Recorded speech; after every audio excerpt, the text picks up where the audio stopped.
back like the seats of an 86 Delta 88 coupe on D's and Bones, baby. That's what I'm talking about. Yeah. Going live in a minute, Blizzard King. This is Winter Dinner Spurling Podcast. You are rocking with the realest black men represented. Ain't no lies, cause we winning. Catching flies, ain't no feelings. Uncle D, we the villain, baby. We just left the village, baby. Now we in them villas, baby. Dinner Spurling Podcast. Tuning in, we get it, baby. You can hate the player, hate the game. We love all you haters. Hate watch, hate watch.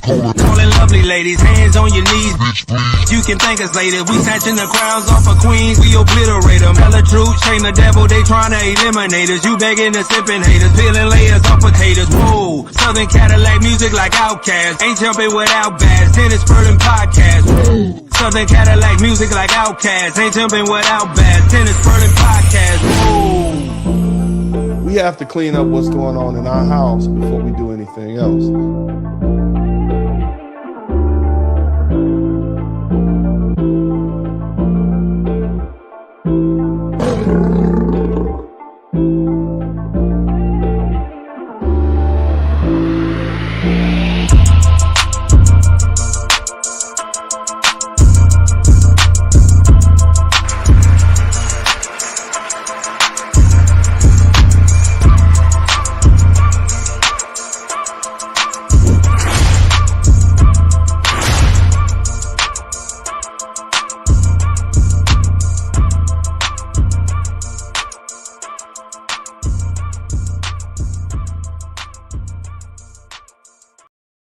You've shown time again that you don't really care about us, and you care about the optics, about being able to parade black figures like Kamala Harris out as proof of your progressivism. And meanwhile, you've let down the very people who helped build this country. Biggity, biggity, bounce. Biggity, biggity, bounce. Bounce, bounce. Biggity, biggity, bounce. Dragging from the river, throw his body in junkyard with a note around his neck, screaming badass yellow boy. Oh, he wants some. Did it spurt of y'all? Blizzard snow, blizzard hoe. Motion, motion. Blizzard King, he got motion, motion. Ask the queen if we joking, joking. It ain't a ting, leave him smoking, smoking. Let him hang like it's Oakland. Oakland, speaking slang like I'm pokey. Big pokey, Friday outside with smoking. He smoking. Houston, Texas down to LA. They low-key. If you listening and you out there, outfit family treat you like an outcast. Need direction, Blizzard King got a podcast. Tune in, all black men, if you out here. Yeah, something like your uncle got a mouth, yeah. He keep it real from LA, live in the South, yeah. Worked his way up, grinding with no clout, yeah. Pay the cost to be the boss to run your mouth, yeah. Cold outside, Blizzard King coming. EBT, y'all friend, them checks ain't running.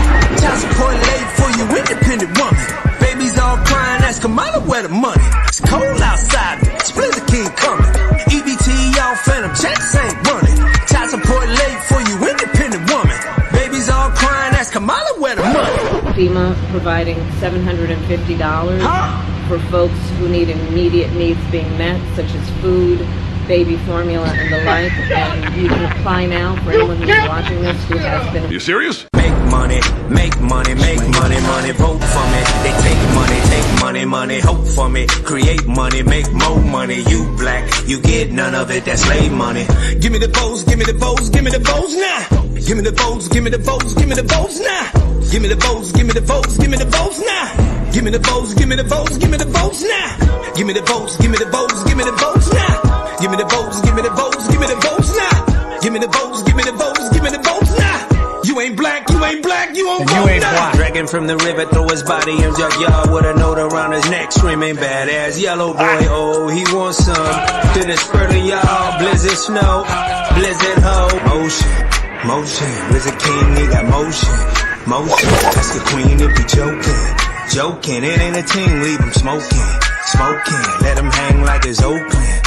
Oakland, speaking slang like I'm pokey. Big pokey, Friday outside with smoking. You don't have to go to work. Don't take a hit. I got a drink. Oh, crazy. Put it in your mouth. Shut up. He smoking. Houston, Texas down to LA. They low-key.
Hey,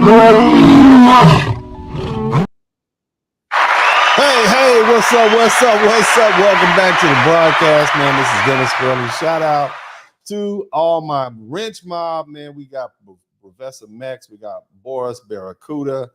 My God, who we got? We got Devin Townsend, man. We got Pooh Man 313. Look, man, let me tell you something, man. There's a lot of other stuff you can be doing, hanging out with me on a Friday. But shout out to Barry Little and all the other wrench mob and members. Look, man. Somebody type crying man Van in the chat room. Oh man, somebody type crying man Van Jones. Somebody type woke black liberals. Somebody type that in the chat room, man. I want to introduce myself before I get too started, man. This is Dennis Spurling, also known as Uncle D. I am the Blizzard King, Hall of Fame attorney, according to the Southern University Law Center. I'm an attorney, a business owner, a father. And number one thing I am is an advocate for black men. And so if you mention my name, you best believe I'm going to be knocking at your front door. So here's the thing. We need to have a real talk. We need to, we need to address something that's been on my mind for a few days now. You guys it really came, it's been on my mind for a while, but it came to fruition with this love letter. Somebody type love letter in the chat room. It's something that's impacting all of us, whether we admit it or not. And I'm talking about how both the liberal and the conservative movements have failed Black America for far too long. We've been chasing something we'll never get, and that's validation from a society that was never designed to accept us, no matter, irrespective of the party. Now, let's look at the liberals first. First, folks like Van Jones and these other so-called woke voices are out here trying to fit in with white liberal elites pushing ideologies that don't represent the needs of Black people. They're advocating for policies that undermine the very things we hold dear: strong families, economic empowerment, and safety in our communities. Instead of focusing on what actually matters, they're trying to score points with the same system that has historically oppressed the brothers and the sisters. So, they lost touch with us. And that's why Black people are walking away from these failed liberal ideologies and the Democrat Party. But here's the other side of the problem. Black conservative extremists, these folks, they're just as dangerous. And they're out here denying the very real existence of racism and other issues, acting like we just need to work harder. Somebody type, pull yourself up by your bootstraps. We need to keep our heads down. We need to somehow overcome centuries of systematic oppression. Let's be clear, Black people, we don't need to prove any damn thing to anyone but ourselves. We don't need to seek validation from a society that's always going to find a reason to push us aside. You could be Superman, a regular man hanging out on the street. No matter who you are, you're still gonna get treated the same for the most part. So we don't need to pretend racism is gone. We don't need to pretend bigotry is gone. We don't need to pretend prejudice is gone. Okay. So just to try to fit into a conservative world, just to be accepted by the so-called conservative folks, we need to face reality head on. Racism is here. It's not going anywhere. It's as American as apple pie. You just got to learn to deal with it like bad weather, okay? So today, I'm here to break down both sides, but I'm going to focus on these liberals, okay? I'm going to focus on these liberals first because that's what they're dealing. We're dealing with that heavy right now. Liberals and conservatives are letting us down, but we're going to deal with these liberals first. But more importantly, I want to show you how we can reclaim our dignity, rebuild our families, and stop this endless cycle of seeking approval from people who don't owe us anything and who really, truly don't have our best interests at heart. It's time for us to focus on ourselves. Somebody type do for self in the chat room. Somebody type love yourself in the chat room. Love your own in the chat room. Let's stop asking for handouts. Let's start building something lasting for the future. Our ancestors earned our freedom, and now it's up to us to use that freedom to create something real. Now, here's the thing. I've already addressed these conservatives many times before. You know, right? You know how I feel about them. Okay, but golly, today I'm gonna shift my focus and talk about that other group. Okay, that's just as dangerous, and that's these woke liberals like Van Jones and these just like the black extremists, right? These woke liberals, they claim to speak for black men, but they're really pandering on behalf of white liberals. Let's talk about Van Jones, or as I call him, Crying Man Van Jones.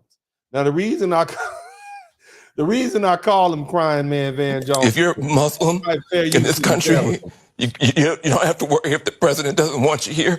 Fair use. If you're an immigrant, you don't have to worry if the president's going to be happy to have babies snatched away.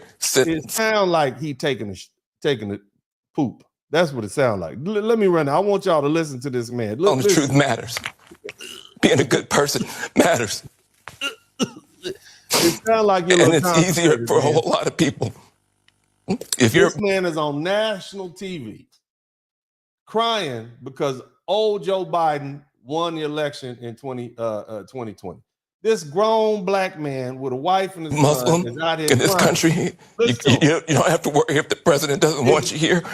Brothers, if you're an immigrant, you don't have to worry what if the president's going to be happy to have a black man babies you snatched want away. representing you. Send dreamers. Brothers, is this the type of black man that you want representing you? I ain't never seen Farrakhan cry like that. I've never seen Brother Malcolm cry like this. Who have really I've never seen suffered. any of our brothers cry like this. Is the representation that we have. I can't breathe. This is why I call this man Crying Man Van Jones. Who are you pandering to? Every day Who are waking you up asking for sympathy and you from? just don't know, and you're going to the store. You can turn the volume. Look at this man. Is this who we want representing us? Are getting nastier and nastier to you, and you're worried. Now there are reasons that a man should cry. Sister. There are reasons that you should open up, and it's just an overwhelming sense of sorrow or even joy. Cry when your son or daughter is born. Cry when somebody you love passes away. But don't be crying because some old, decrepit, and you spend so much of your recycle racist Joe Biden won the damn election. Big deal. This is performative. For us just to be able to get some peace. See? And so what I'm saying, family, is this, brother, and I can't take too much more of this cat, but the bottom line is, okay, we need to talk about this man, okay? We need to talk about the pen. Here's a man who goes on national TV and presents himself as some kind of representative of black men, but instead of advocating for the issues we face, like systematic racism, economic inequality, and the breakdown of our communities, what does he do? He gets emotional, shedding tears and delivering this sappy, symbolic speech, which is a love letter in itself that doesn't address our real need. Van Jones is out here cutting up and acting a fool and misrepresenting black men. Now, here's his most recent take. Y'all hit the #1 button, fair use. Finally, Kamala Harris sent us a love letter. A love letter. That, to you, that might have been a policy document. I read that as a love letter from Kamala Harris to black men who need some love. Do you brothers need love from Kamala Harris? Do any of you black men? Okay, so let me explain the context. So recently, Kamala Harris, in response to losing black male support, has dropped a policy document that says that this supposed to be for black men, okay? This policy document, I went over it yesterday in detail. Please go check it out. Shout out to my man, LAPD SWAT 1, Van Jones Crying Dog. Will hit the stores for Christmas. Get your order, 666. We need that. Somebody, internet. Hello, internet. We need the Van Jones Crying Man doll. But the bottom line is he is now trying to sell us on the fact that this policy document, as he called, really is just a whole poorly put together mosh of stuff that already exists, and they saying this is for black men. The truth is it's open for everybody because you can't have anything purposely designated for black men in America because that's not what we do here. That would be a violation of the 5th and 14th Amendment, or 4th and 14th Amendment of every other citizen's rights, not to prejudice because of race, creed, color. Nevertheless, this cat right here is trying to sell us on this proposal and telling us, listen how he pitches it. Black men who need some respect black men who need some concern and some care and consideration. You know, we need some mamala from Kamala, and we got that. Somebody We type stood on mamala business. in the We chat said we room. wanted to hear something. Everybody else is getting something. What are we going to get? Everybody And else she is getting came with something. a love letter of support A for love our letter. work, our wealth, and our health. A love letter. I'm gonna run it back again. I want y'all to hear this foolishness. Let's be careful. Let's hear it. Finally, Kamala Harris sent us a love letter. That to you, that might have been a policy document.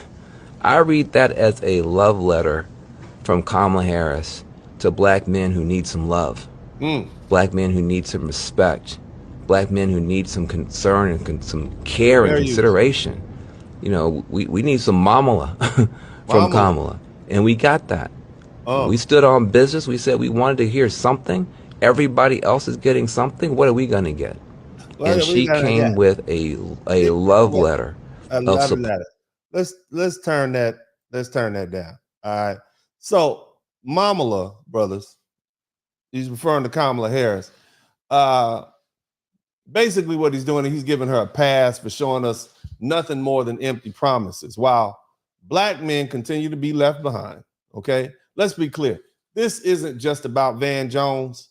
He's the face of a larger problem in black liberal leadership. These so-called, God, I hate to call them liberals. I hate to call them leaders, but these so-called liberal, these leaders, right, are more concerned with looking good to their white liberal backers than standing firm for the interests of black people. Really what they want to do is just out there performing. He want to be the biggest performer. I can get the most. That's what you see going. They're out here pushing policies that do nothing for us. Look at this. Look at the pro baby deletion, the pro rainbow, and the defund the police movements. Tell me, how does any of this help black men?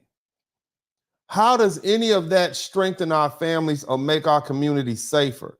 It doesn't. It just doesn't. These policies undermine our families, our safety, and our economic future. Do you know what happens if you take the police out of the community? Do you know what happens if we go back to pro-baby deletions everywhere at any time? Has the LGBT community and that movement, has that helped black folks since 2008 when Barack Obama started ushering it in? What has that done to our children? What has that done to us? Has that helped us? See, you got these woke liberals out here pushing ideologies that directly harm the very people they claim to support. They don't care about us. They don't care about, they care about fitting in with the mainstream liberal agenda. They're out here seeking validation from white liberals, desperate for approval from a society that has historically oppressed us.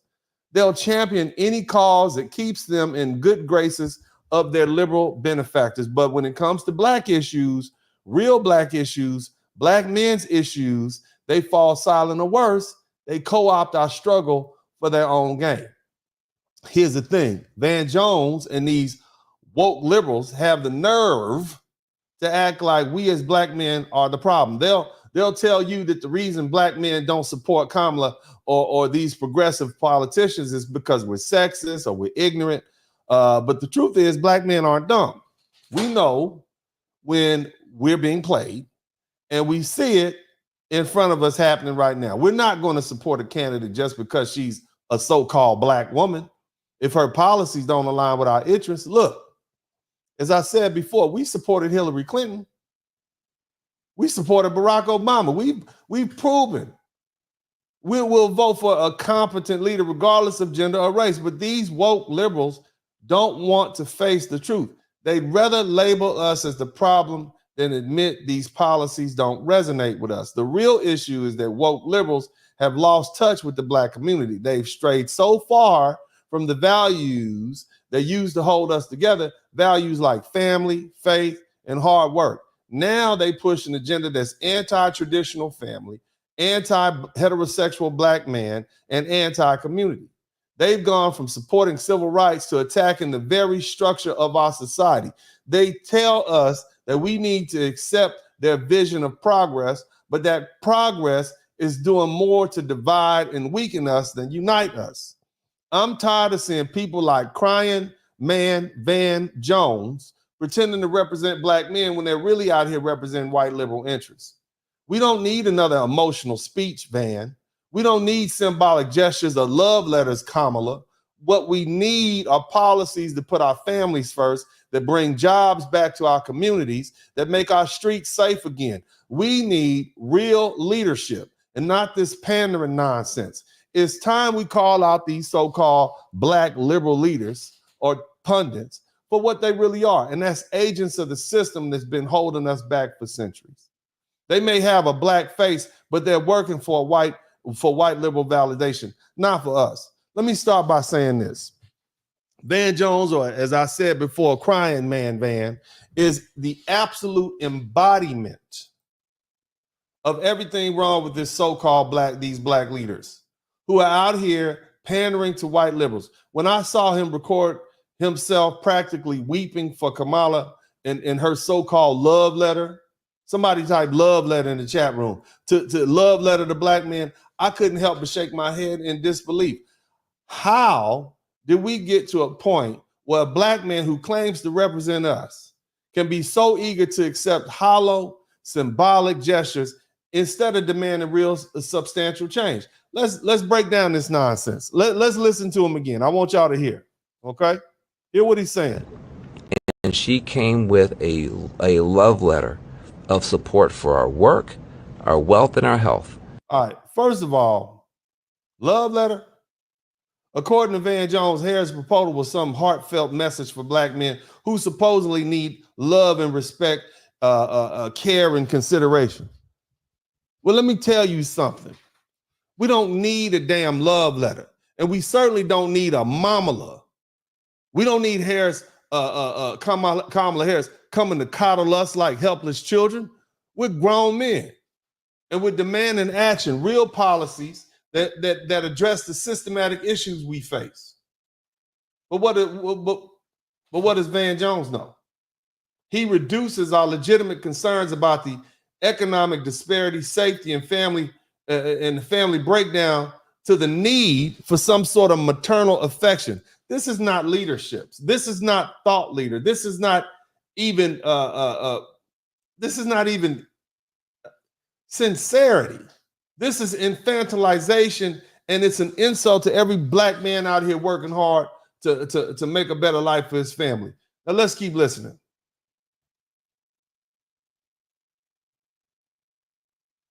Finally, Kamala Harris sent us a love letter. To you, that might have been a policy document. I read that as a love letter from Kamala Harris to black men who need some love, black men who need some respect, black men who need some concern and some care and consideration. You know, we need some mamala from Kamala, and we got that. We stood on business. We said we wanted to hear something. Everybody else is getting something. What are we going to get? And she came with a love letter of support for our work, our wealth, and our health. All right. So, you know, Van Jones, he ain't stopped with the emotional pandering. He had the audacity to act like Harris had given us something groundbreaking when in reality, it's just another generic, feel-good political proposal.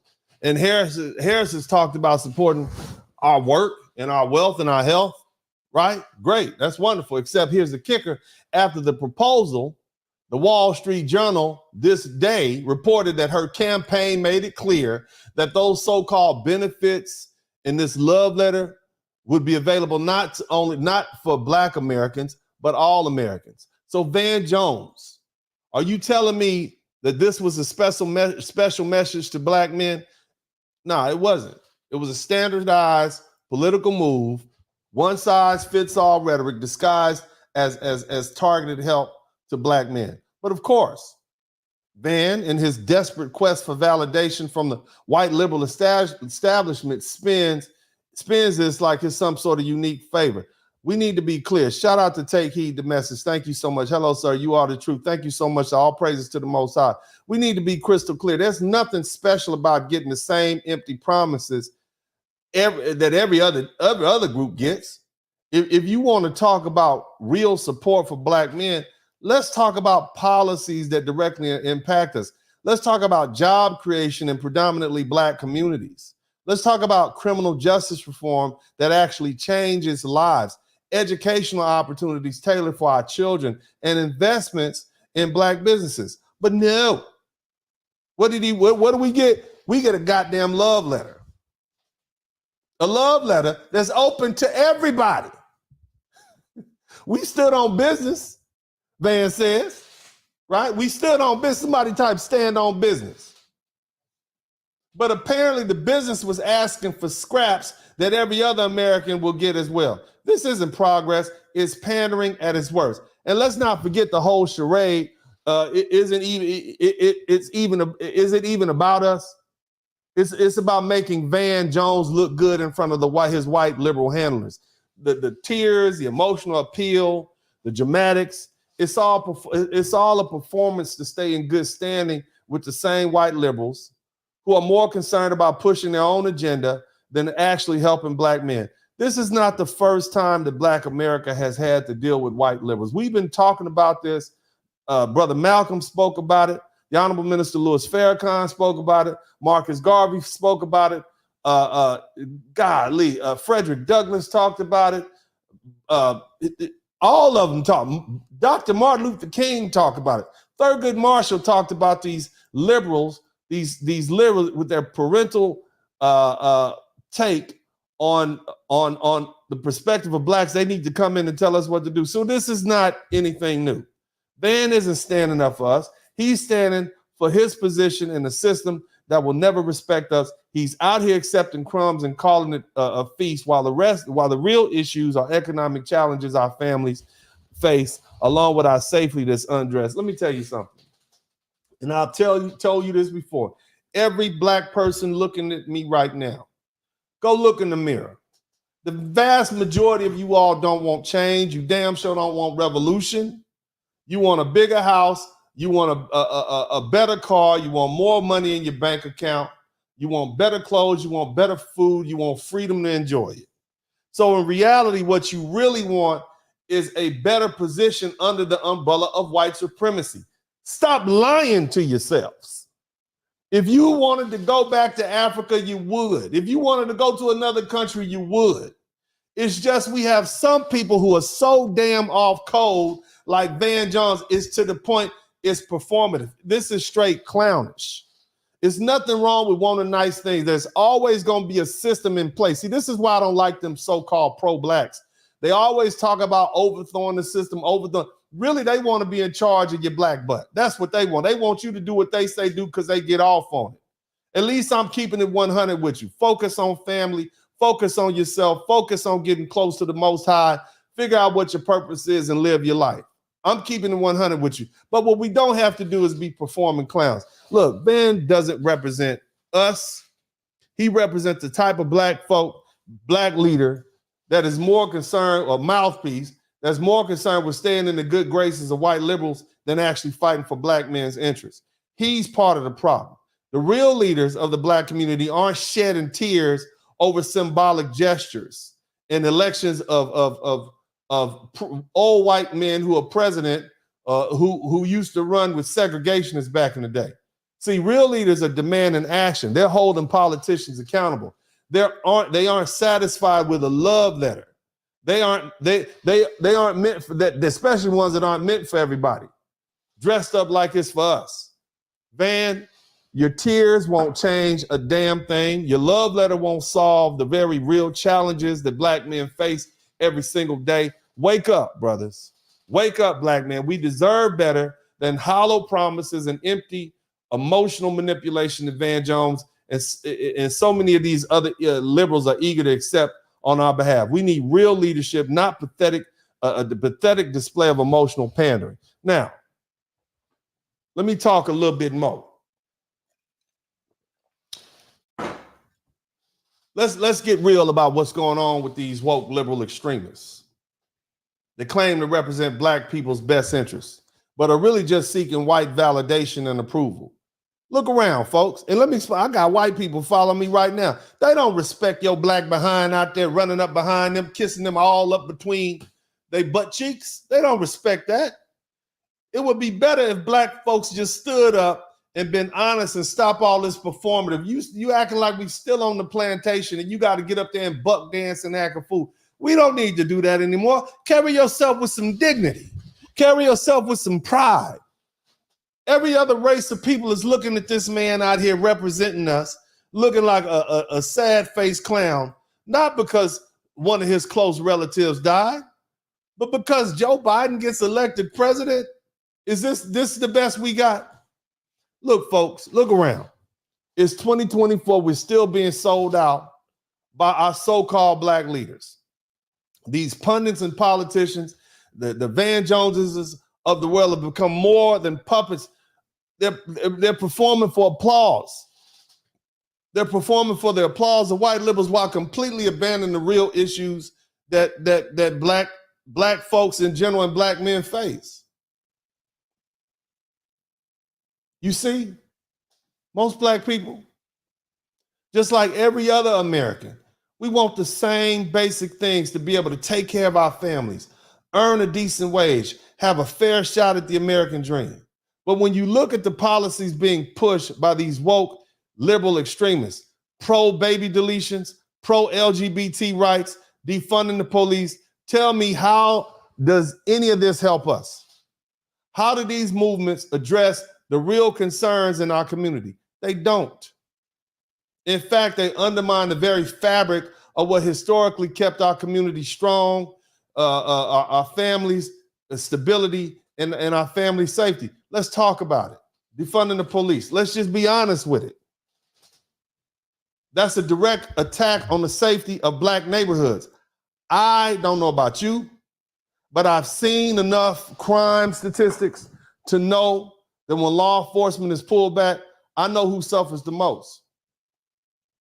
It's not white liberal gentrified neighborhoods, it's us. It's black folks. Look at Chicago and Philadelphia and Baltimore. Look at those cities run by these so-called woke liberal extremists where crime is through the damn roof. Families can't walk down the street without fearing for their lives.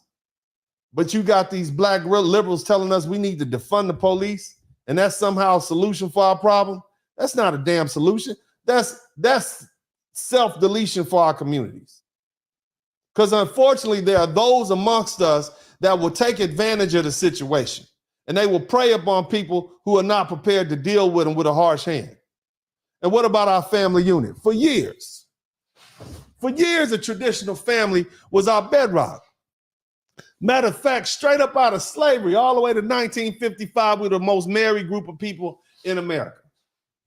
But what have these woke liberal extremists in their policies done? They've pushed policies that encourage the breakdown of the family structure. They tell us that pro-baby deletion and LGBT rights, and that's the keys to progress. But how does promoting policies that encourage the death of our unborn children and confuse our children about their gender identities help strengthen black families? It doesn't. All it does is tear apart the very institutions that holds us together. In 1965, 25% of black children were born to single mothers. Today, the number is 70%. And this isn't progress. This is a crisis. Now, ask yourself, why these black pundits, these so-called left-leaning politicians and liberals are following and promoting ideologies that are clearly anti-black? Why are they pushing policies that do nothing but harm our community? I'll tell you why. It's because they want acceptance. They want to fit in. They want validation from white mommy and daddy. They're more concerned with looking good to their white liberal friends than with actually fighting for what's in the interests of black people. That's pathetic and it's cowardly. They know that if they toe the line and push the woke agenda, they'll get a pat on the back from the Democratic Party. They'll be invited to all the right parties in D.C. They'll get all the important stamps of approval from their white liberal paymasters. But here's the thing. They don't speak for us. They don't speak for the everyday black man and black woman trying to make ends meet. They don't speak. They speak for their white liberal handlers who fund their campaigns and give them airtime on CNN and MSNBC. Let me give you an example. June 2020, the height of the George Floyd protest. Everybody was screaming to defund the police, right? Minneapolis, Seattle, New York, they all cut funding to the police department. And what happened? Crime skyrocketed. Homicides, burglaries, carjackings, it all went through the roof. And who were the victims? It wasn't these woke liberals. It wasn't these woke white liberal extremists. It wasn't them, the ones pushing these policies for these. They lived in gated communities. It was us. It was black people. We're the ones paying the price for their disastrous policies. And yet these same people continue to push this nonsense, pretending like it's helping us when it's clearly destroying us. And look at the economic situation we're dealing with right now. How much is gas in your state? How much is gas in your state? How much is bread and eggs in your state? I mean, think about it, fam. How many times have these woke liberals, including Kamala Harris, promised us economic justice only to turn around and enact policies that do nothing for black families? How many times? Where are the jobs? Where's the investment in black-owned businesses? Where are the programs that support black families? Instead, no, they give us performative nonsense like Juneteenth becoming a federal holiday, as if that's going to put food on our tables or keep our community safe. The truth is, brothers and sisters, these woke liberal extremists don't care about black people. They care about maintaining their status with their white liberal friends, and they're willing to sacrifice our well-being to keep that validation. They'll tell us that we need to support the rainbow community and their rights. They'll tell us we need unalive baby deletion rights. They'll tell us we need to defund the cops, because what progress looks like to their white liberal friends is what they push. But we know better. We know that what we need is safety, family, and economic opportunity. We're not going to get that from these black folks that are on CNN and MSNBC. We're not going to get that from them. They're too busy seeking a stamp of approval from their white paymasters to actually stand up. So let's force them to stop all these lies. Let's stop lying. Let's stop believing the lies. Let's start with that. And letting these black liberal extremists sell us out for a seat at the table with white zaddy and white mama. The truth is, we don't need their validation. We need our own solutions. And it's time that we start demanding them. Now, here's the thing. Let me be blunt. And shout out to Barry Little. This nonsense about black men not voting for Kamala Harris because we're supposedly sexist, that's one of the biggest lies being pushed by these woke liberals. It's straight up shaming tactics. But instead of actually addressing our real concerns about her competence, they want to spin it into some ridiculous narrative that black men can't handle a strong woman in power. Clearly, they have not lived in a black household. Clearly, they do not know the wives that we typically have to marry. Clearly, they ain't met our sister, especially one with the short hair that can run fast and fight real good. We clearly know how to deal with strong women in power. Most of these brothers have grew up in households that were matriarchal, have worked for women who were bosses, and got along just fine.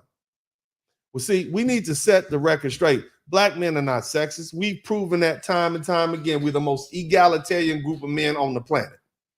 First of all, back in 2016, black men may or may not even like Hillary Clinton, but we voted for her anyway. That's why she won the popular vote. Black men supported her at the second highest rate in terms of percentages, right behind black women. We voted for her because we thought she was a better candidate than Donald Trump, even though she lost.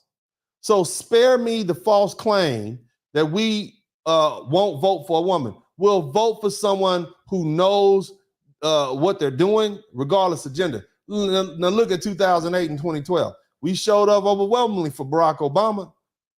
We saw him as a black man, even though his father was from Kenya and his mother was a white American woman. We still voted for him because we saw his capability, his vision for the future, and we believed in it. So this nonsense about black men being sexist, or it's just stupid.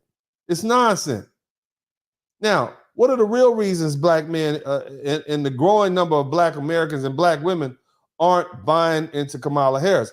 It's because it's because she's not competent, and that's just plain and simple. Did y'all see that Fox interview the other day. This woman mentioned Donald Trump's name over 50 times in a 30-minute interview. I'm thinking, are they in a relationship? Why is this man on your mind so much? We're here to understand who you are and what you stand for. See, the facts speak for themselves. Let's talk about her record as vice president. Since taking office, she's been tasked with handling one of the worst, I should say one of the worst immigration systems. Well, let me say it like this. She was tasked with handling one of the most important issues affecting the country, and that was immigration. And look what happened. It's been the worst it's been in centuries. In my lifetime, we're witnessing one of the largest surges at the southern border in U.S. history.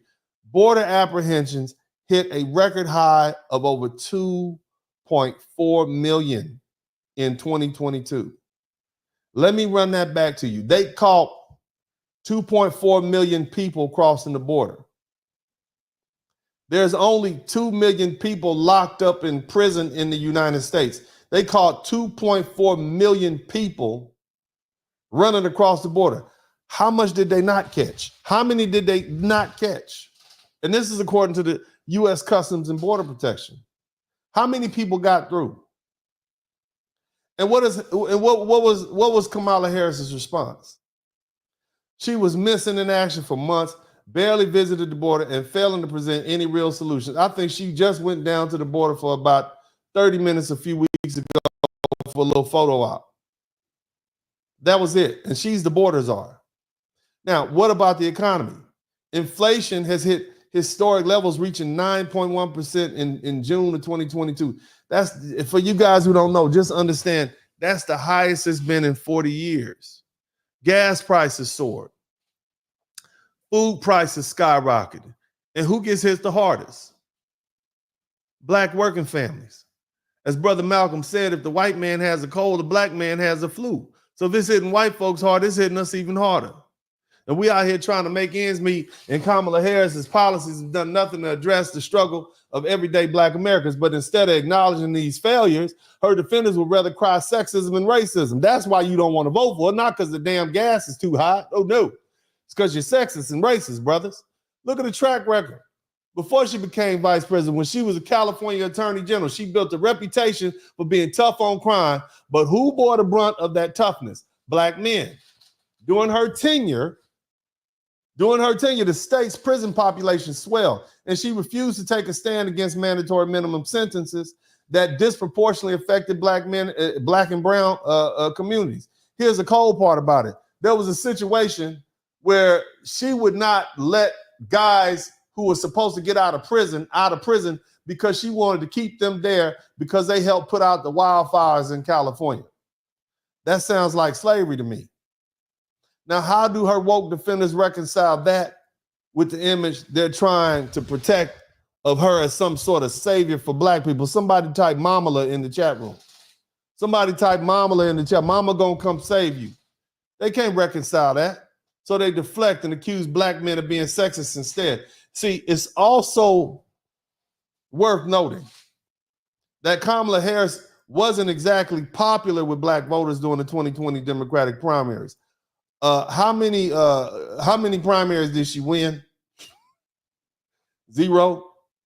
And according to the Quinnipiac poll in November 2019, she polled at only 3% of Black voters, far behind candidates like Joe Biden and Bernie Sanders. Why? Because Black people aren't stupid.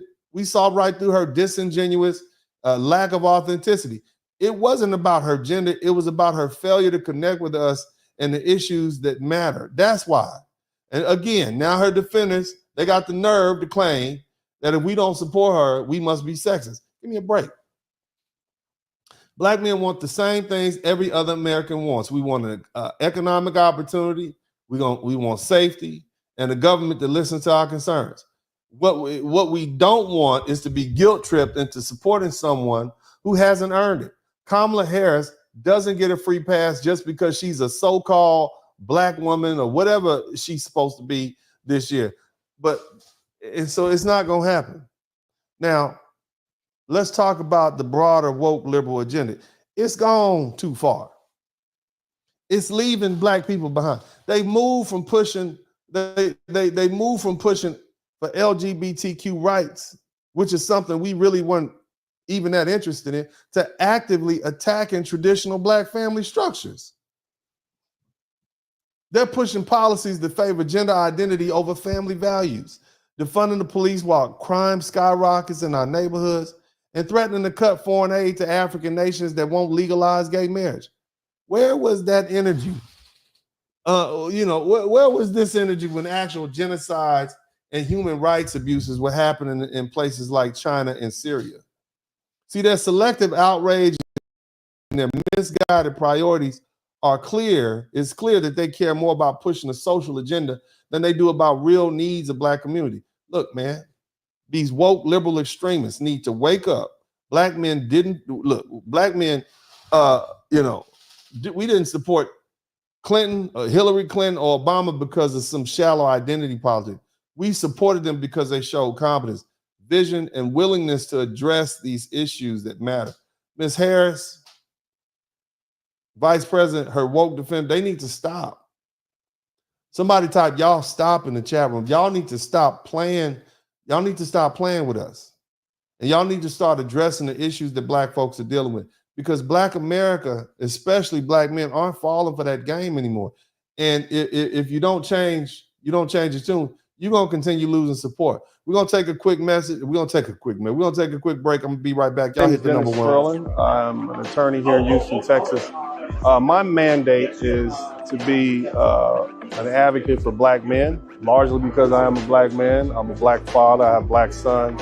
And I want to make sure that the issues confronting black men are defended, protected, enunciated, spoke upon by black men who have a vested interest in the black community. And so my draw to the Black Manosphere or YouTube in general to use my voice, my wisdom, my experience was solely because black men weren't being heard. But they're hearing us now. They're hearing us as to our issues related to modern relationships, politics, education, finance, and so many other things. And I'm extremely proud of these gentlemen. I'm extremely proud of the people who put this together. It is a wonderful event, and I look forward to attending in the years to come. Hey, man, I do what I do.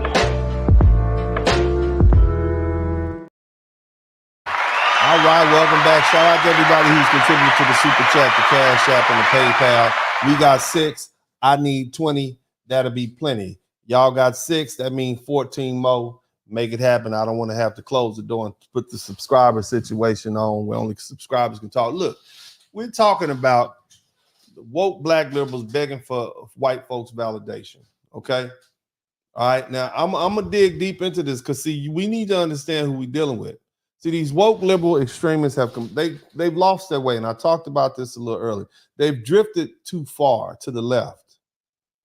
They're no longer promoting policies that uplift our community or strengthen our families. They've shifted from advocating for civil rights, okay, to pushing an outright anti-traditional family agenda. Even when they were pushing the LGBT protections, most of us like, okay, we get it. But now it's to the point they went from pushing LBGT protections to anti-traditional family agenda. It's almost like you're demonized if you're a heterosexual man and you want your children to be heterosexual. You want to be married to a woman. This is what they do. They call you, prejudiced or bigoted if you don't want to deal, if you think there's something inappropriate about a man who identifies as other than a man, as a woman. They can't even define woman anymore. This is far beyond being an advocate for LGBT protections. This is something we've gone from reasonable calls for LGBT rights to a full-blown war on the very institution that has been the backbone of the black communities. That's family. And now they're out here telling us that it's not just about equality anymore. They're pushing an agenda that places women's rights above men's rights, particularly in heterosexual black men. It's as if the rights of men don't matter anymore. We've gone from empowering women, which is something I think we all can support. We got women that we love. We got daughters. We support that. But now it's to the point that they completely demonize black men in the progress, unless you are a part of the Rainbow Coalition. And I don't mean the one Jesse Jackson was talking about. Look, they say they're about equality. But what they're really doing is tipping the scales to where black men are being treated like the problem in every conversation. They push narratives that suggest black men are inherently sexist and regressive, okay? And full of that DV. And this is an outright attack on heterosexual black men, who, by the way, are the pillars of the black community. Our brothers, us. You make us feel like we're no longer necessary by demeaning us and our role in the family. You see? And here's the crazy part. It's not just happening here in the United States. They have taken this nonsense to a global scale with the hypocrisy in full display. These woke liberal extremists have gone from providing aid to foreign nations like Africa and African countries to trying to dictate to them how they should run their domestic policies, particularly when it comes to these issues like LGBTQ rights. Let's be real.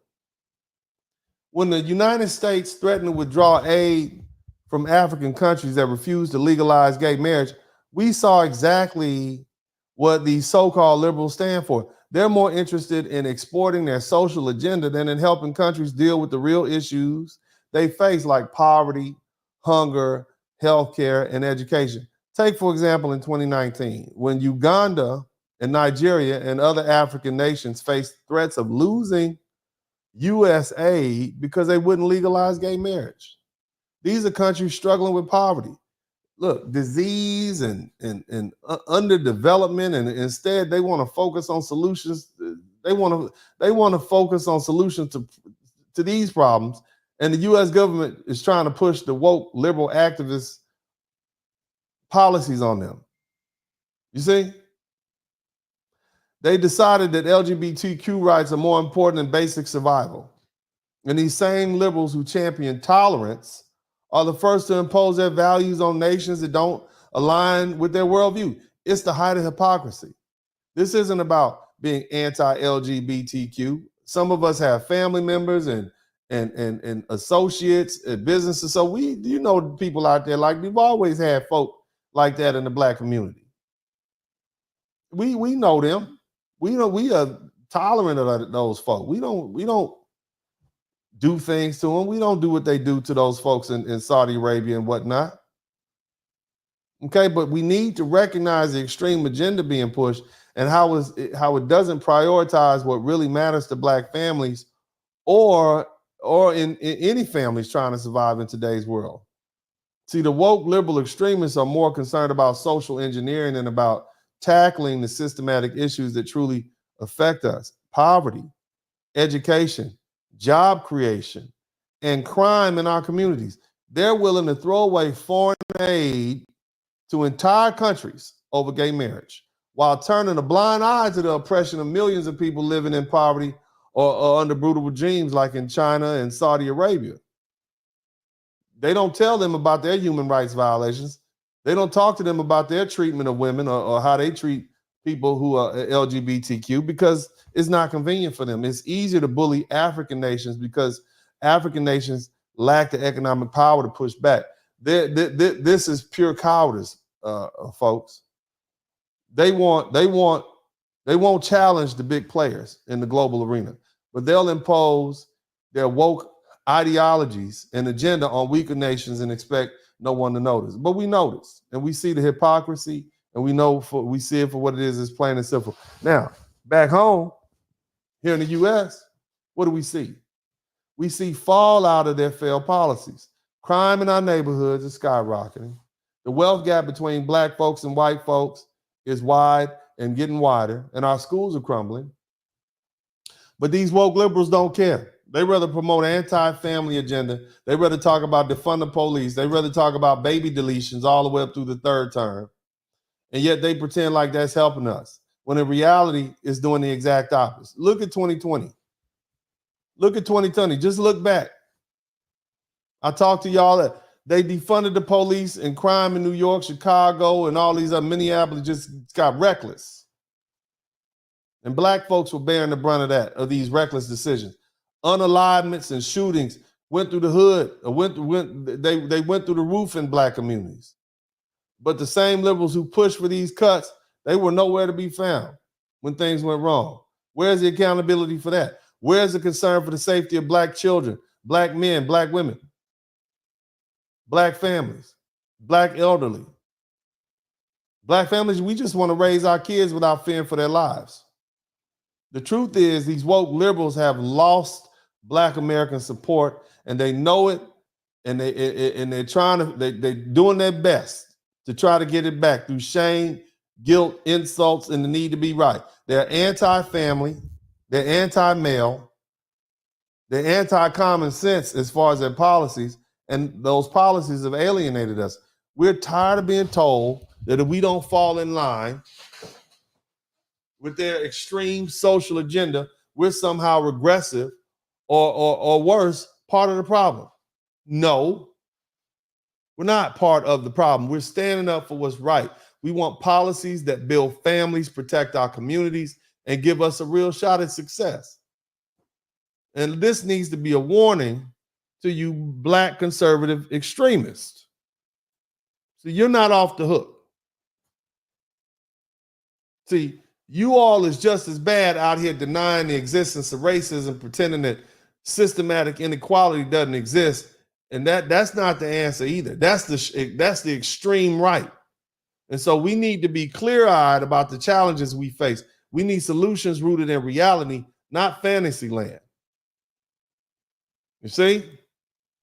See, my main problem with these so-called black conservative, this black conservative movement, is too many of them out here trying to convince black Americans that racism no longer exists.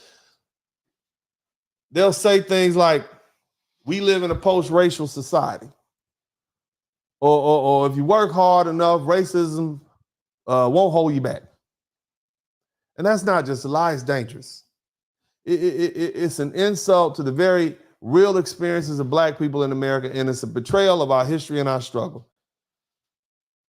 Racism is as American as apple pie and baseball. It's literally woven into the very fabric of our country. The foundation of America was built on slavery, segregation, and institutionalized racism, and pretending that it's magically disappeared because we made some progress. It's not only foolish, it's deceitful. See, these black conservatives, these black conservative extremists who want to act like racism is a thing of the past are doing a disservice to our country by whitewashing the truth. And they're also providing cover for these white supremacist racists. Now, I'm not saying that we should use racism as an excuse to stop moving forward. That's not what I'm saying. Far from it. I don't care what runs up. I'm going to keep going forward. I'm going to keep pushing. But see, you can't fight something if you're pretending it doesn't exist. If it's a brick wall in front of you, you got some options. You can go over it, you can go around it, you can go under it, or you can go through it. But you need to be educated and taught that it's a brick wall in front of you. Racism is that big wall. And we have made it porous, and we've shown and proven that we can do this. And we're probably the only group of people on this planet can do it.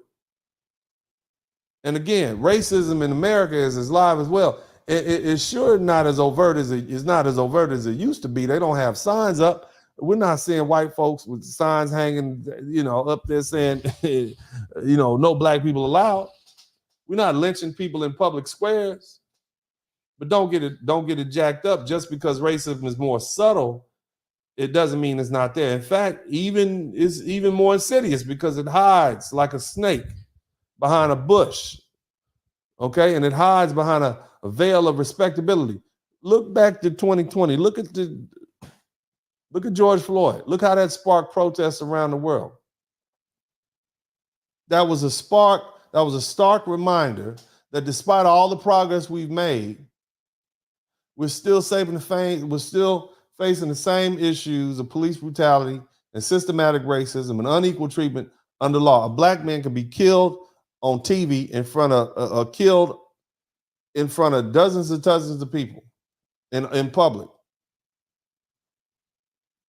Black people out in the streets because of that, demanding justice, along with a lot of other people of other races and other ethnicities. But what did some of these so-called black conservatives say? I want you to think about that. They were telling us that it wasn't about race. It was just a few bad apples in law enforcement.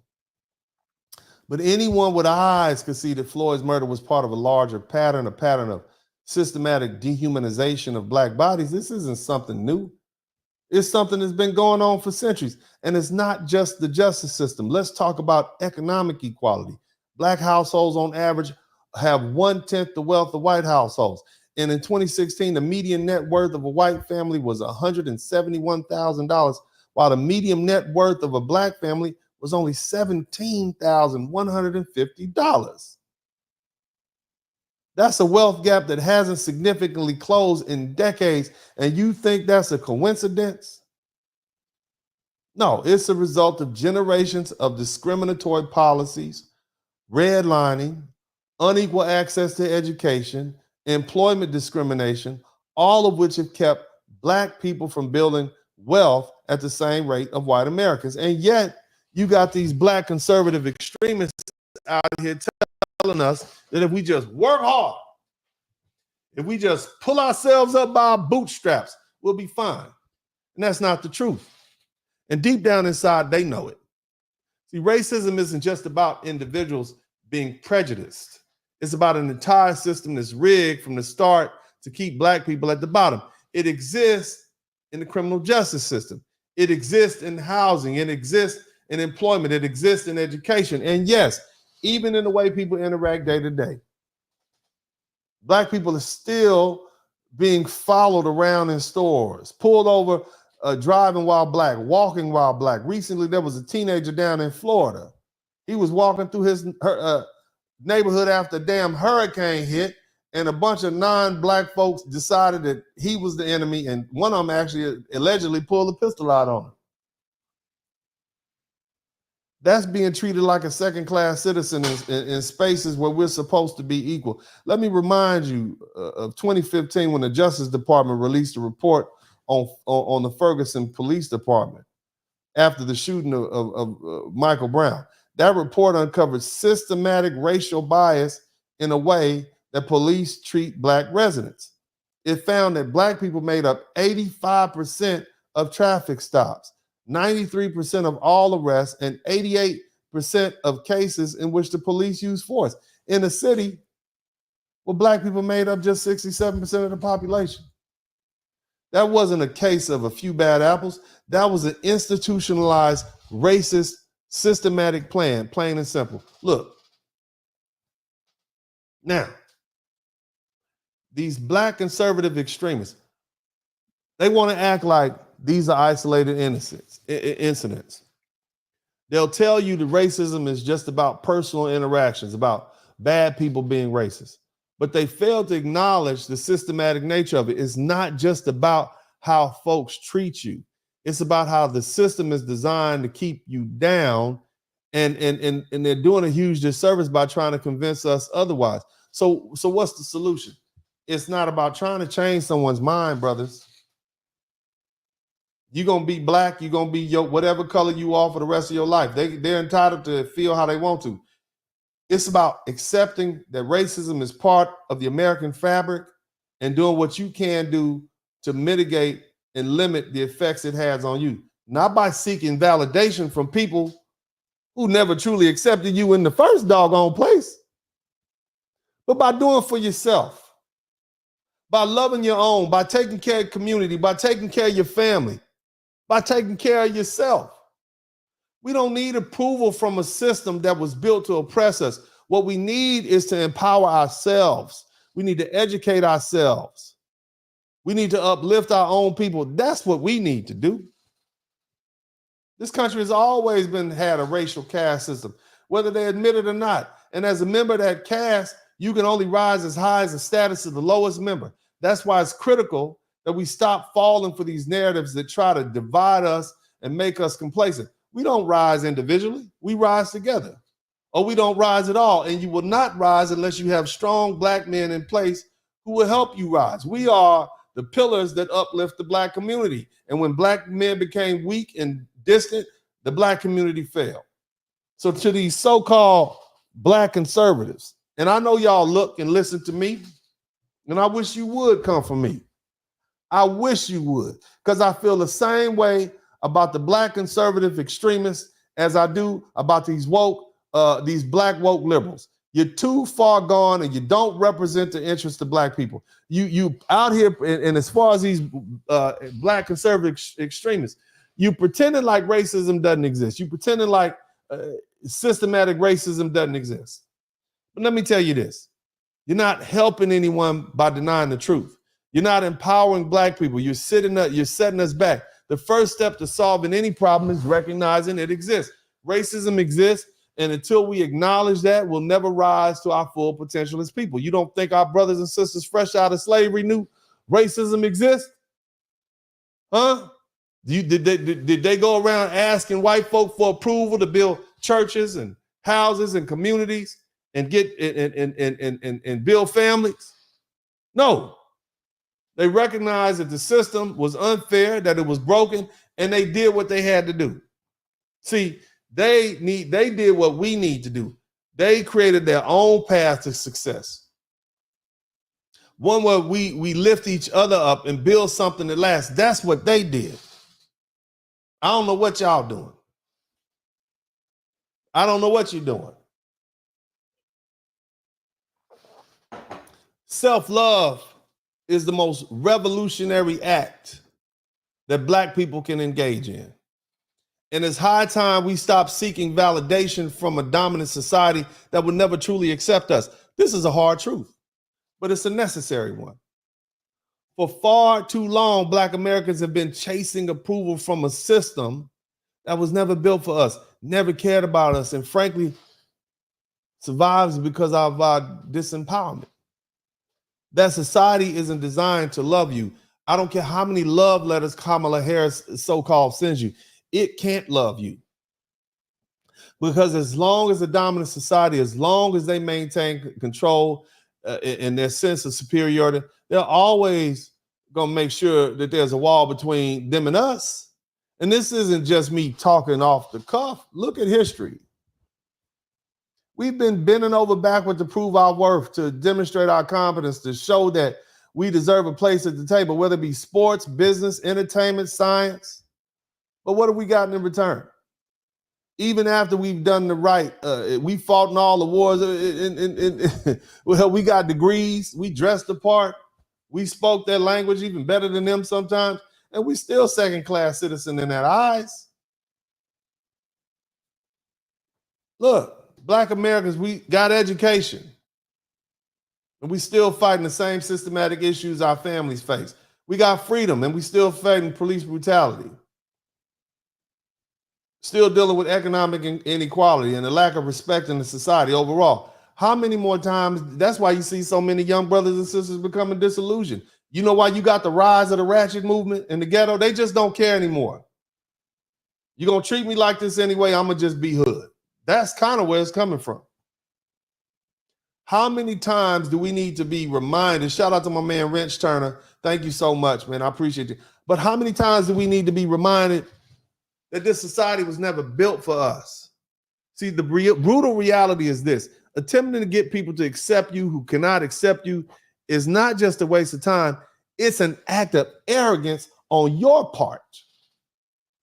And when I say that, I mean it's arrogant to believe that we can make a system love us that's designed not to. Why?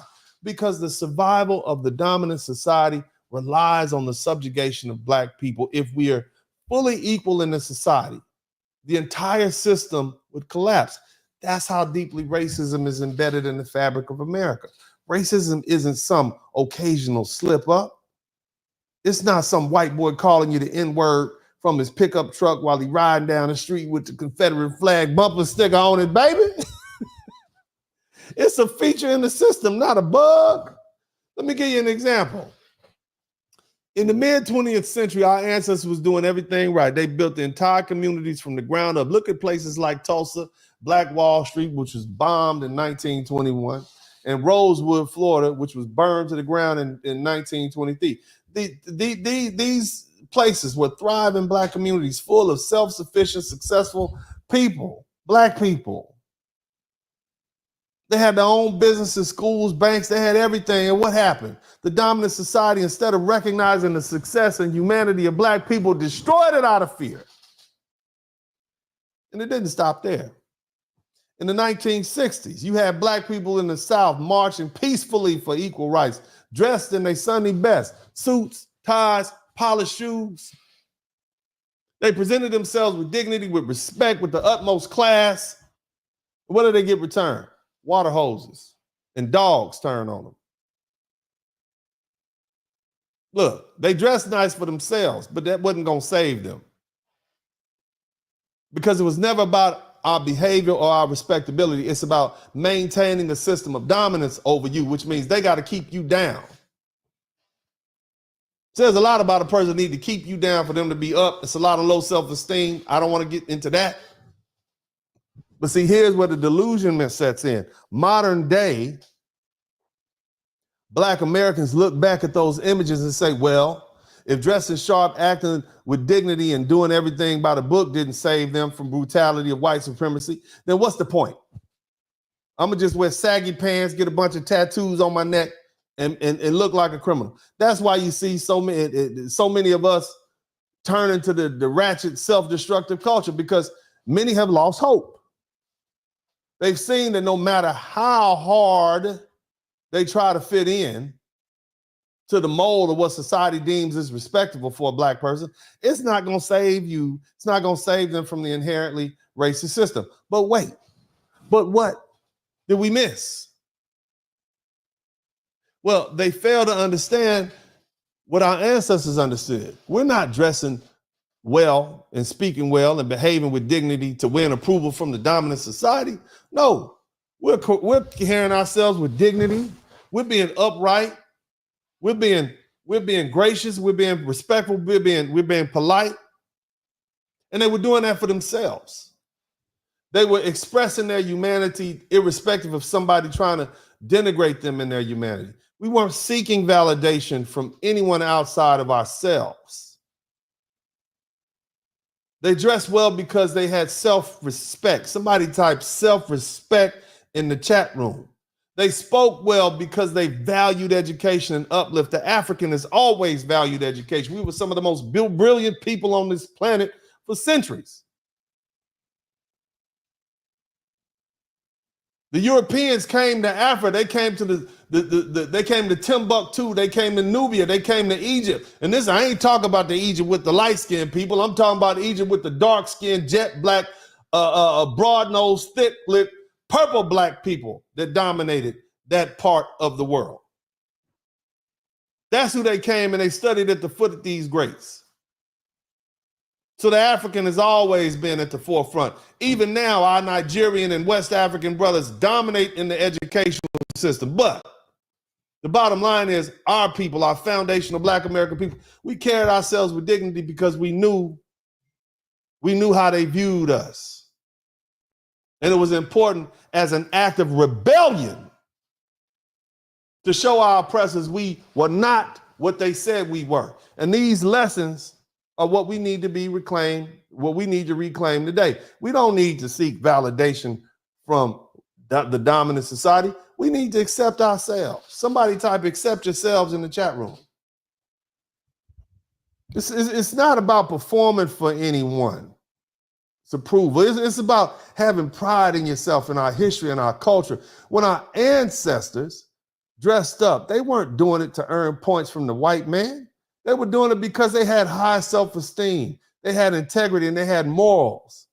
Most importantly, they had the Most High on their side. They knew their worth. They didn't need anyone else's stamp of approval to validate it.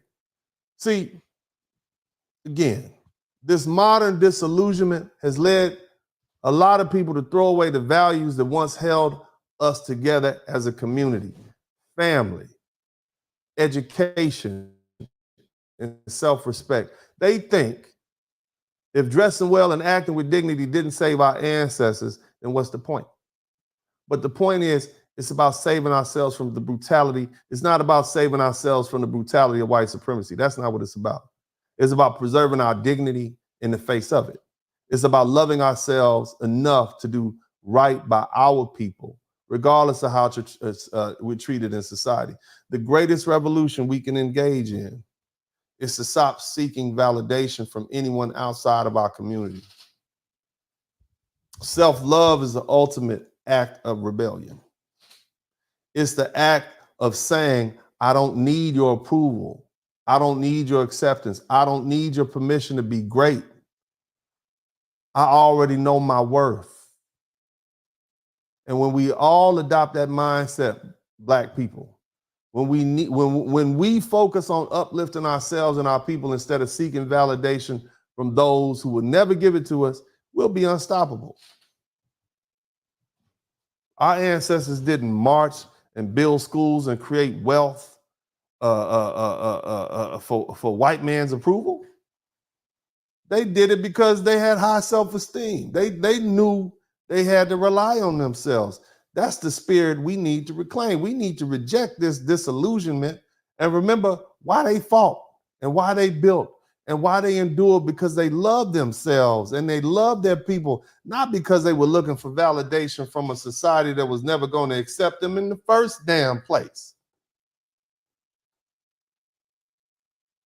So you need to stop trying to chase the dominant side's acceptance, whether it's on the Republican side or the extreme liberal side or the extreme Republican conservative side, because you look like damn fools at this point. They don't love you. They don't love us. They don't even like your black behind. They looking at you like a performing monkey sitting up there spitting out their talking points. And they never will like you like that. We need to love ourselves and do what's and speak, get on code and do what's in our own best interest. That's what you need to do. This is Uncle D. I'm going to take a quick break. I'll be right back, man. We are at hour and 18 minutes. I'm about to turn this subscribers only on. Have pride in yourselves. Don't be so hard on yourselves. That's the other thing. Don't let this world keep kicking you and making you feel like you're not good enough. You plenty. I don't care if you're 10 pounds, 50 pounds overweight, 30 pounds underweight. You don't make enough money. You make too much money. You're too tall. You're too short. You're perfect the way you are. And I want you brothers to begin to take that. A lot of you guys did not have father figures to reinforce these things in you.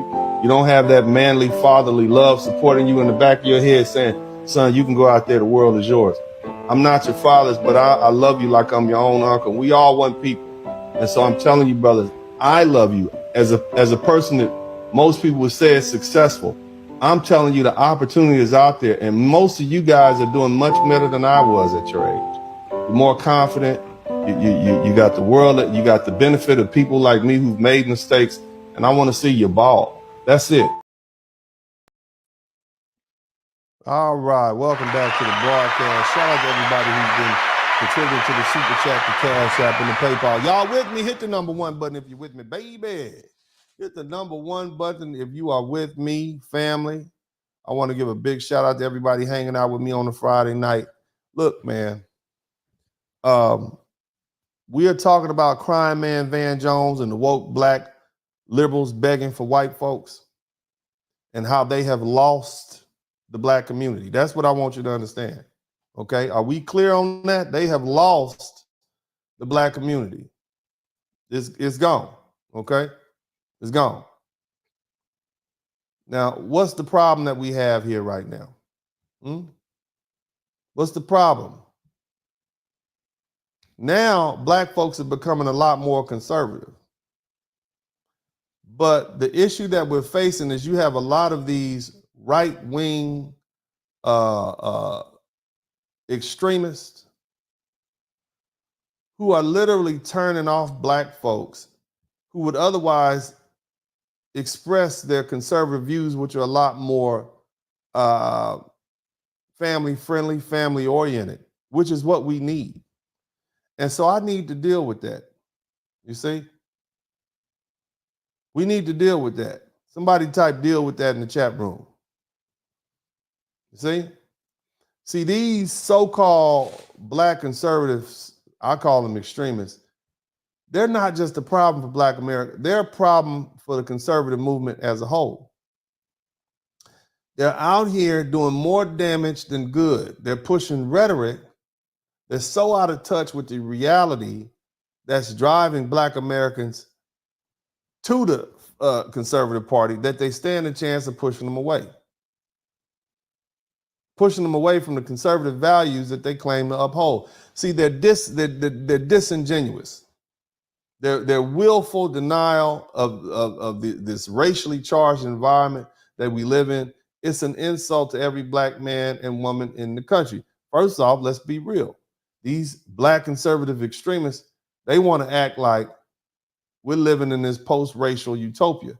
They'll tell you, again, it's not the system, it's you. You got to pull yourself up by the bootstraps. That's what they tell you. We watched a man, and we've watched so many Black men be slowly and quickly unalived. And then George Floyd, a Black man unalived in broad daylight. Yet you got these conservative extremists, and that's just one in a long line, telling us it didn't happen, finding every reason they can to justify every other police killing. It's never racism. Oh no. Never racism is never the issue. And that is just at this point disingenuous. And what's the result? It's taken years for Black folks to decide to go in and vote conservative, or the Republican Party. You see, it's the reason we're not supporting the Republican Party in large numbers. Because you got these extremists, they get on TV and on social media and they spout this nonsense, and it sends a clear message. You don't care about the struggles we face, and they're alienating Black voters, not just because they're pushing conservative values, but because they're pushing those values in a way that lacks integrity and honesty. That's why and it's extreme. Look at the numbers. In 2020 presidential election, 80% of Black voters supported Biden, while only 12% voted for Donald Trump. Now we're at the point you got almost 30% of Black folks supporting Donald Trump and 71%. That's almost double. So we're marching towards these more conservative values. We're marching away from these left extremist ideologies towards more conservative values. But what's going to happen is these Black conservatives with their extremists, their extremist views, they're making it impossible for this to be anything other than a one-time thing with Donald Trump that we vote Republican, because they're disconnected with reality of what it means to be Black in America. And even if they are, they're pushing the issues, they're couching these issues in such a way that it's a turnoff to Black folks. Let's stop trying to pretend, and I said this, I'm going to say it again, we cannot keep pretending that racism is somehow a historical record. It's still, as the good brother Johnny Cochran said, race is always an issue. Okay, it still affects us. Again, we need to look at the disparities. Look at white family income. Look at Black family income. Like I said, you don't have some white kid in a skateboard calling you the N-word as you drive by the skate park, but that's prejudice. He might be just an asshole. His stepdaddy might be Black these days, but you won't hear Black conservative extremists talk about that. They're too busy telling us we just need to stop talking about race. Everything like it's gonna magically get better, like a ostrich putting his head in the sand. That's a lie. We need to talk about it, and Black voters see right through that. See, these extremists are doing a disservice to the very party they claim to support. The Republican Party, at its core, is supposed to stand for traditional values, family, faith, personal responsibility. And these values are ones that resonate deeply with the Black community. Hell, historically, a shout out to Quantum Silas. I got 17 super chats. I need another I need another 3. Give me 3 more super chats and we'll be straight. Let me go ahead and put this up. But no, you know what? Y'all keep talking. Everybody can talk. Historically, look, many of you all don't know the history of the Democrat Party, but it was literally founded by the racist people who didn't want black folk to be free. The Republican Party was the party of Lincoln, okay? The Republican Party was the party that was pro-anti-slavery, or should I say anti-slavery. And we voted Republican, you see?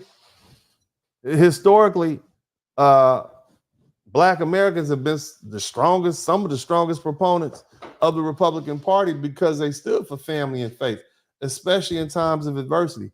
But when you have Black conservative extremists out here denying the realities of what we see on the ground every day, you're alienating the very people who might otherwise be open to conservative ideas. There was a time when the Democrats thought that the Republican Party was dead. I remember that. And now it's alive and well. You see? So we need to talk about the impact of this rhetoric when you're denying what we know to be true. When you fail to acknowledge the real struggles of Black Americans and what we face, you're telling us that our lived experiences don't matter. You're telling us you're living in a fantasy zone. You're telling us that we can trust you no more than we can trust these these liberals over here. You're telling us that the obstacles that we face in the job market, in the criminal justice system, in healthcare, are our own damn fault. That's not just a failure of leadership, it's a betrayal. And these extremists aren't helping the conservative cause. They're sabotaging it by driving Black Americans away from the party, a party that we need because they emphasize family. And there's one thing Black folk need right now is family. You can't do that and still get us to keep coming over there. These extremists, these Black Republican extremists, these Black conservative extremists, they fail to understand that human beings by nature will always find reasons to separate themselves. It might be race today, but it could be religion and nationality. Look in places like Saudi Arabia and the Arabian country. All of them are Arab, all of them are Muslim, and they separated themselves into different sects of Islam. Sunni, Shiite, they fighting each other. We did it with Christianity, Protestant, Catholic. America was founded because the Christians over in Europe had to get away from the Christians over there and start their own branch of Christianity. We will find a way to separate ourselves. That's just how superficial we are. We would go, if everything was equal, we would find a reason to separate ourselves by hair color if that was the only difference.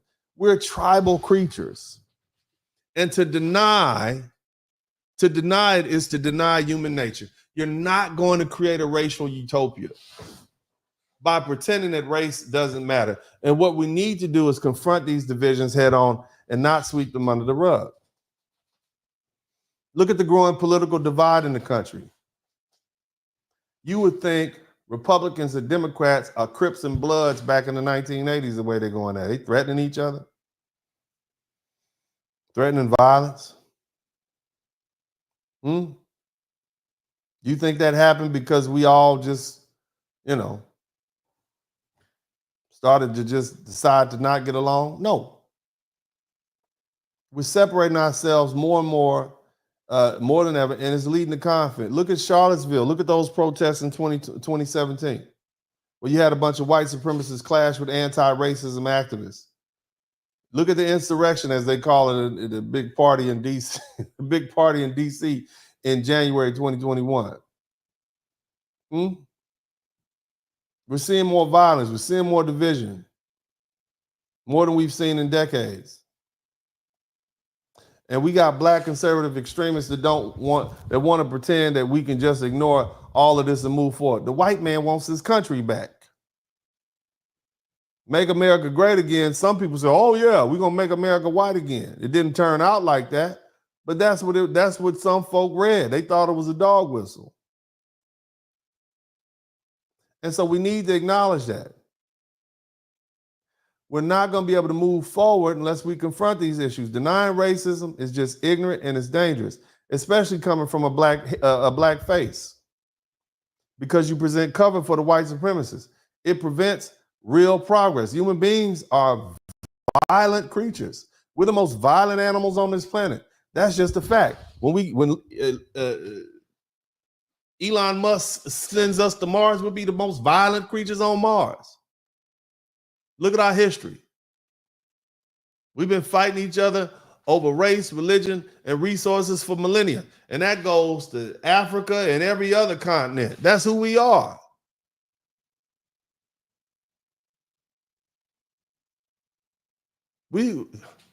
That's us. Until we accept that, we're gonna keep building up civilizations and tearing them down. That's the cycle of man.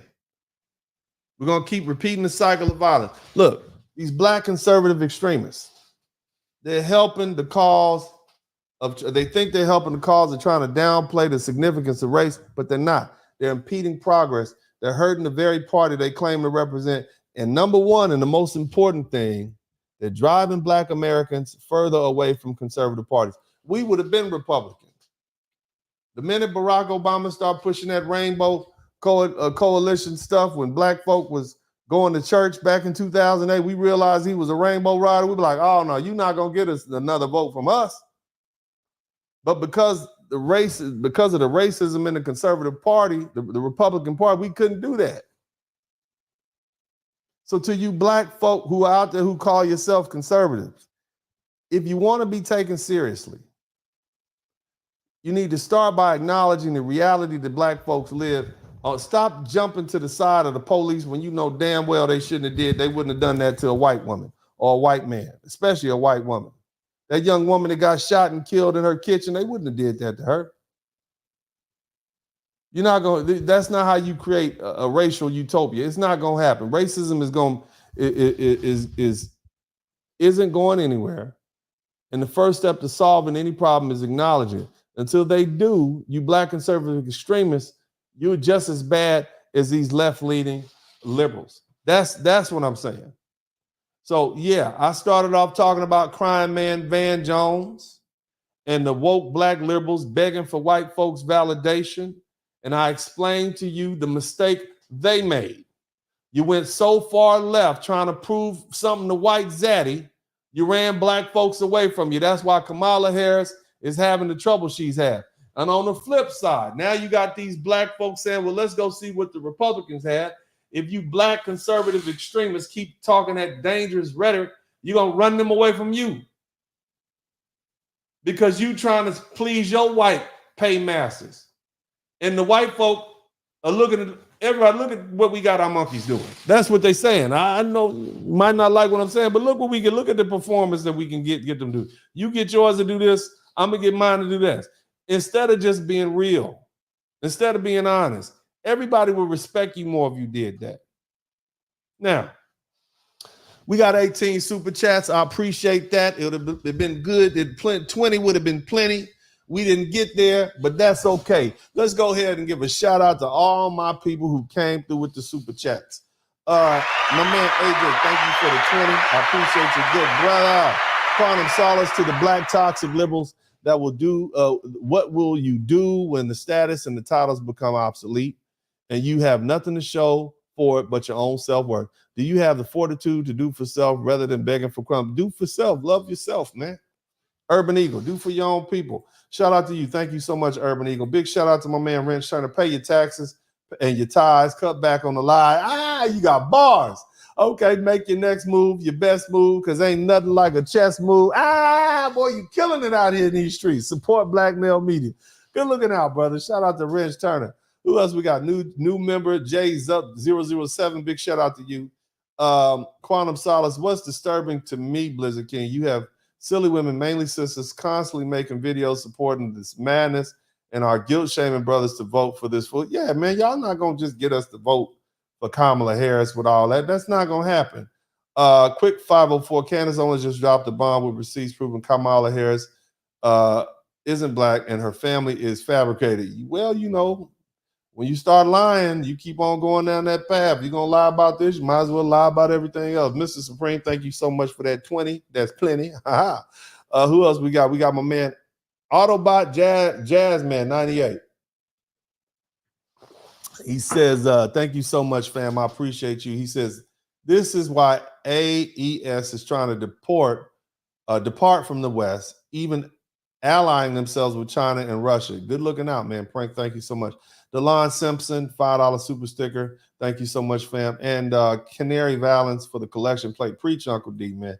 Yeah, man, I've been broke a sweat on the top of my head talking to y'all today. Thank you so much, Mr. William Warfield. Thank you so much. I appreciate you too for your super chat. Barry Little, tell you what, Van Jones, you tell Kamala Harris to give us the tangible she gave all those other groups, and she can give them love, give them a love letter too. Right? Keep your doggone love letter. Is Ayas. That's a beautiful name. Is Ayas. Oh man, is Ayas Flowers. Thank you so much for the $4.99 super sticker. Good looking out. And all my man 414 Moni, Real 4 Jones trying to lead us to the slaughter. Hold the line, brothers. Black Star Podcast. Van Jones is a fruit.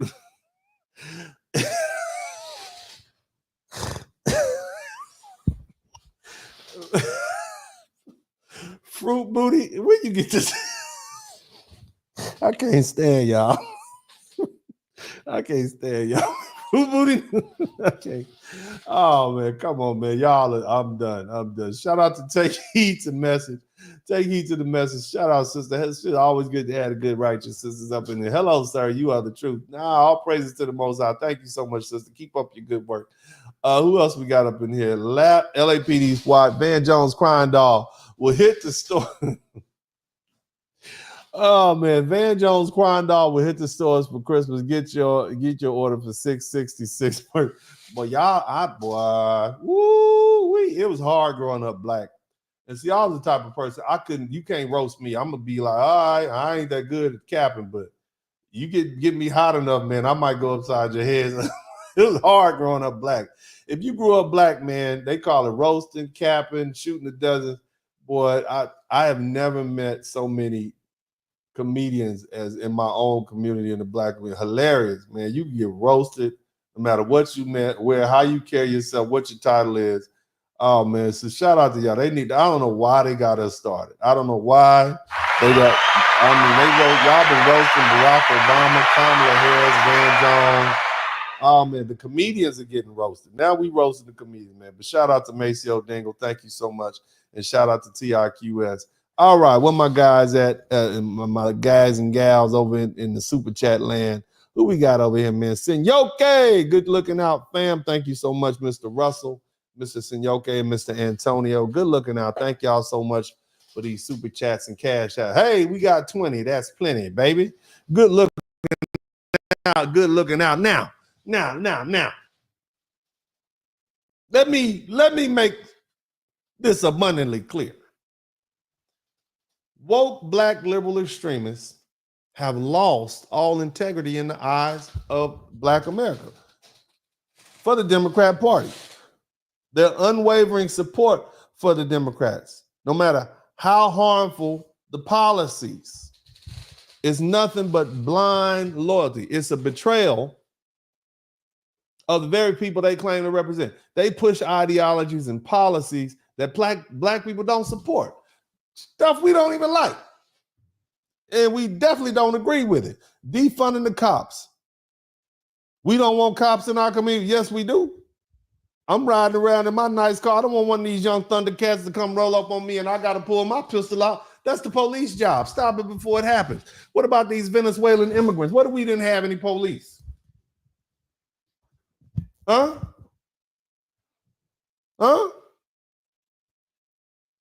Policies that prioritize every other group but us. That's what we get from these liberals. LGBT, immigrants, chipmunks, dwarves, and tree stumps. Get what they want before we do. Not on our watch, Kamala. You got these black liberal extremists continuing to stand by and co-sign the policies that make our communities less safe and ignore our economic struggles and that erode the very values that helped build the black families that we had generations ago. These folk have become puppets of the Democratic Party, shouting slogans. that do nothing but keep us stuck in the cycle of dependency. Where are they when our schools start failing? Where are they when crime rates soar in our neighborhoods? They're too busy trying to impress white liberals to actually advocate for policies that improve our lives. And for what? And for that, they get what they got. They've lost their credibility and they've lost our support.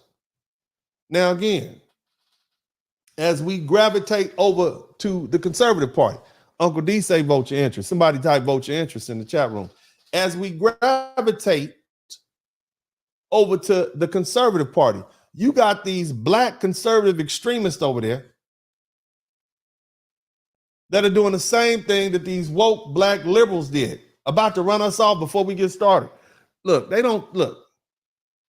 I'm not going to let them off the hook because they pose a danger too with their rhetoric that mirrors white supremacist talking points, irrespective of the fact that it comes out of a black face. When you tell black people that their lived experiences surrounding racism and all these other things that we have to deal with doesn't exist, or that it's some sort of relic of the time gone by, you're not just wrong, you're doing damage. You're alienating black American voters who might otherwise be open to these conservative values. But we can't get behind your refusal to acknowledge the system of racism that still permeates every corner of the country, and your insistence on downplaying the racial realities that black people face every day isn't just ignorant, it's harmful. And you pushing our brothers and sisters away from this conservative movement with your lack of integrity and your allegiance to ideologies that don't reflect our experiences. If you don't wake up and realize that black people are not going to tolerate being told that our struggles are imaginary, you're going to continue to turn us off. The very people who might support the Republican Party, values in which we need right now, family, faith, freedom, entrepreneurship, we need that. Let me tell black people everywhere this. Look, you're free. I preach a freedom doctrine on this page. I specifically talk to my brothers. My brothers will tell you, all the black men who've been on this page, I preach a freedom doctrine. You are free men. I focus on black men. You are free men. Our ancestors fought and bled in every war in this country. Revolutionary War, War of 1812, Civil War, World War I, World War II, Korea, Vietnam, Iraq, Desert Storm, Iraq II, Afghanistan. We fought and died for the rights that we have.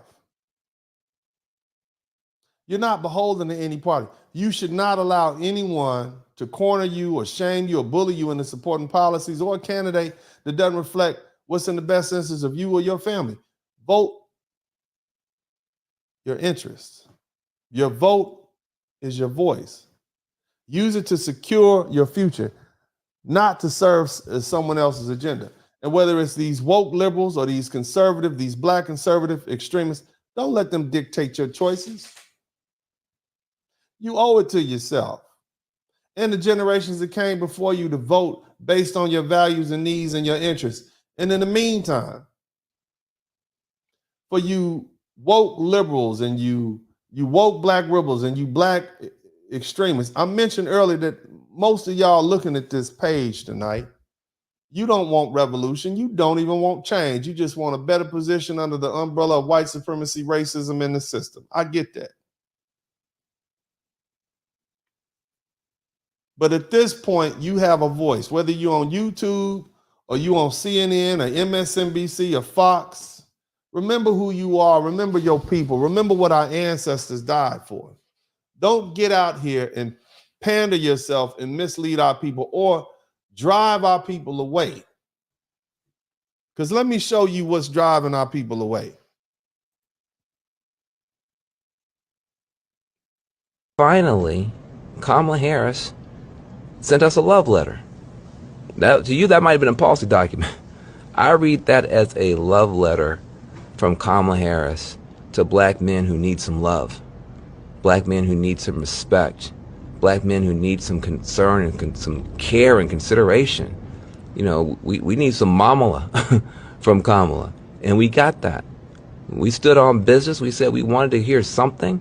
Everybody else is getting something. What are we going to get? And she came with a love letter of support for our work, our wealth, and our health. That's a turn off to black Americans. That's a turn off to black men. The pandering, the parental nature of what you're saying, as though we need a mama to love us. That's a turn off not only to black men, but to all black women. And it's patronizing and it's disrespectful. Look, brothers and sisters, you owe yourself and the generations that came before us to vote based on your values and your needs and your interests, whatever you align with at this point.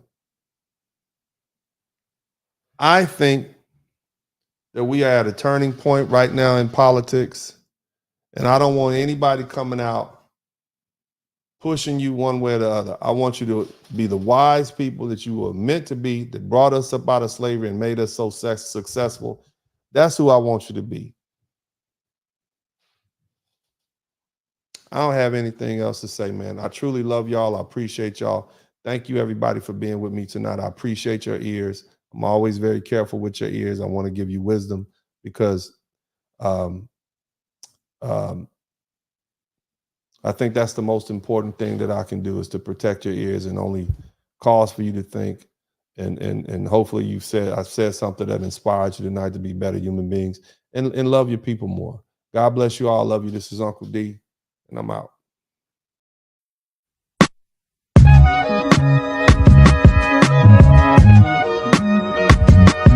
In the Spurling podcast, hit the like button, subscribe.